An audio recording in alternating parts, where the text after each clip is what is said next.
ಸಚಿನ್ ಪಾಂಚಾಲ್ ಆತ್ಮಹತ್ಯೆ ಪ್ರಕರಣಕ್ಕೆ ಸಂಬಂಧಪಟ್ಟಂತೆ ಎರಡನೇ ಹಂತದ ಹೋರಾಟಕ್ಕೆ ಬಿಜೆಪಿಗರು ಸಿದ್ಧತೆಯನ್ನ ಮಾಡ್ಕೊಳ್ತಾ ಇದ್ದಾರೆ. ನಾವು ನೋಡಿದ್ವಿ ಕಲಬುರಗಿ ಚಲೋ ಯಾವ ರೀತಿ ಆಯ್ತು ಅಂತ. ಸೊ ಕಲಬುರಗಿ ಚಲೋ ಬಳಿಕ ಬೃಹತ್ ಹೋರಾಟಕ್ಕೆ ಪ್ಲಾನ್ ಅನ್ನ ಮಾಡ್ಕೊಳ್ತಾ ಇದ್ದಾರೆ ಬಿಜೆಪಿ ನಾಯಕರು ಅನ್ನೋದು ಇಲ್ಲಿ ಗೊತ್ತಾಗ್ತಾ ಇರೋ ವಿಚಾರ. ಬೆಂಗಳೂರು ಚಲೋಗೂ ಪ್ಲಾನ್ ಮಾಡ್ಕೊಳ್ತಾ ಇದ್ದಾರೆ. ಹಾಗಾದ್ರೆ ಪ್ರಿಯಾಂಕ್ ಖರ್ಗೆ ರಾಜೀನಾಮೆಗೆ ಸಂಕಲ್ಪವನ್ನ ಬಿಜೆಪಿ ಮಾಡಿದೆ.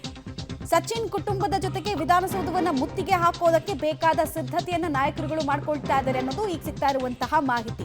ರಾಜ್ಯಪಾಲರು ಸಿಎಂ ಸಿದ್ದರಾಮಯ್ಯ ಗೃಹ ಸಚಿವರಿಗೆ ದೂರು ಕೊಡೋದಕ್ಕೆ ಈ ಮೂಲಕ ಚಿಂತನೆಯನ್ನು ಮಾಡ್ತಾ ಇದ್ದಾರೆ. ಸತತ ಹೋರಾಟದ ರೂಪುರೇಷೆಯನ್ನ ಬಿಜೆಪಿ ಸಿದ್ಧ ಮಾಡಿಕೊಂಡಿದೆ. ಅಟ್ ಎನಿ ಕಾಸ್ಟ್ ಈ ಪ್ರಕರಣವನ್ನ ತಾರ್ಕಿಕ ಅಂತ್ಯಕ್ಕೆ ಲಾಜಿಕಲ್ ಎಂಡ್ಗೆ ತೆಗೆದುಕೊಂಡು ಹೋಗೋ ತನಕ ಸುಮ್ಮನಿರಲ್ಲ ಅಂತ ಟೊಂಕ ಕಟ್ಟಿ ನಿಂತಿದ್ದಾರಂತೆ. ಮೊನ್ನೆ ನಾವು ನೋಡಿದ್ವಿ ಆರ್ ಅಶೋಕ್ ಅವರ ನೇತೃತ್ವದಲ್ಲಿ ಹೇಗೆ ಪ್ರತಿಭಟನೆ ಆಯಿತು ಖರ್ಗೆ ಅವರ ತವರೂರಿನಲ್ಲಿ ಅಂತ. ಸಾವಿರಾರು ಕಾರ್ಯಕರ್ತರು ಸೇರಿದ್ರು. ಸೊ ಇದನ್ನ ಇನ್ನೊಂದು ಹಂತಕ್ಕೆ ತೆಗೆದುಕೊಂಡು ಹೋಗಬೇಕು ಅಂತ ಹೇಳಿದ್ರೆ ರಾಜಧಾನಿಗೆ ಹೋರಾಟವನ್ನ ತೆಗೆದುಕೊಂಡು ಹೋಗಬೇಕು ಅಂತ ಪ್ಲಾನ್ ಮಾಡ್ಕೊಳ್ತಾ ಇದ್ದಾರೆ. ಅದರಲ್ಲೂ ಬೆಂಗಳೂರಿನಲ್ಲಿ ಸಚಿನ್ ಕುಟುಂಬಸ್ಥರ ಜೊತೆಗೇನೆ ಪಾದಯಾತ್ರೆ ಮಾಡಬೇಕು, ಮುತ್ತಿಗೆ ಹಾಕಬೇಕು ಅಂತ ಪ್ಲಾನ್ಗಳೆಲ್ಲ ಆಗ್ತಾ ಇದೆಯಂತೆ. ಯಾವಾಗ ಏನು ಅನ್ನೋದ್ರ ಡೇಟ್ ಇನ್ನೂ ಕೂಡ ಫಿಕ್ಸೇಷನ್ ಆಗಿಲ್ಲ. ಬಟ್ ಸಿಕ್ಕಂತಹ ಸಂದರ್ಭದ ಅವಕಾಶವನ್ನ ಸರಿಯಾಗಿ ಬಳಸ್ಕೊಳ್ಬೇಕು ಈ ಸಲ ಅಂತ ಯೋಚನೆಯನ್ನು ಮಾಡ್ತಾ ಇದ್ದಾರಂತೆ.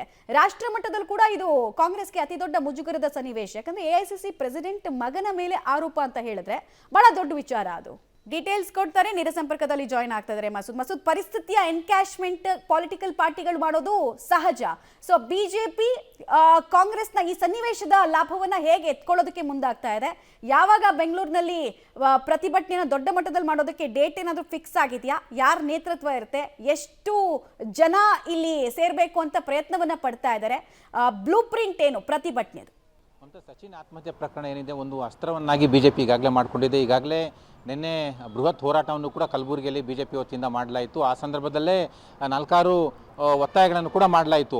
ಸಚಿನ್ ಅವರ ಕುಟುಂಬಕ್ಕೆ 1 ಕೋಟಿ ಪರಿಹಾರ ಕೊಡಬೇಕು, ಸಿಬಿಐಗೆ ವಹಿಸಬೇಕು, ಪ್ರಿಯಾಂಕ್ ಖರ್ಗೆ ರಾಜೀನಾಮೆ ಕೊಡಬೇಕು, ಹಾಗೆ ಕುಟುಂಬದ ಸದಸ್ಯರಿಗೆ ಸರ್ಕಾರಿ ನೌಕರಿ ಕೊಡಬೇಕು ಅಂತ ಹಂತದ ಹೋರಾಟ ಮೂಲಕ ಈ ಪ್ರಕರಣವನ್ನು ಮುಂದಕ್ಕೆ ತೆಗೆದುಕೊಂಡು ಹೋಗಬೇಕು ಅನ್ನುವಂಥ ತೀರ್ಮಾನ ಮಾಡಲಾಗಿದೆ.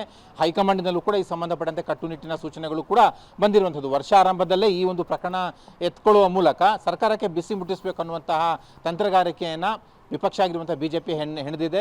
ಇನ್ನು ಮುಂದಿನ ಹಂತವಾಗಿ ಬೆಂಗಳೂರಿನಲ್ಲಿ ಬೃಹತ್ ಪ್ರತಿಭಟನೆ, ಮತ್ತೊಂದು ಪ್ರತಿಭಟನೆ ಹಮ್ಮಿಕೋಬೇಕು ಅನ್ನುವಂಥ ಚರ್ಚೆಗಳು ಕೂಡ ಬಿಜೆಪಿ ಪಾಳಯದಲ್ಲಿ ನಡೀತಾ ಇದ್ದಾವೆ. ಮುಖ್ಯವಾಗಿ ಸಚಿನ್ ಅವ್ರ ಕುಟುಂಬ ಏನಿದೆ, 5 ಪಾಪ ಸಹೋದರಿಯರಿದ್ದಾರೆ, ಅವ್ರಿಗೆ ಒಬ್ರಿಗಾದರೂ ಸರ್ಕಾರಿ ನೌಕರಿ ಕೊಡಬೇಕು, ಜೊತೆಗೆ 1 ಕೋಟಿ ಪರಿಹಾರ ಕೊಡಬೇಕು, ಇವೇ ಮುಂತಾದ ಬೇಡಿಕೆಗಳನ್ನ ಬಿಜೆಪಿ ಇಟ್ಕೊಂಡಿದೆ.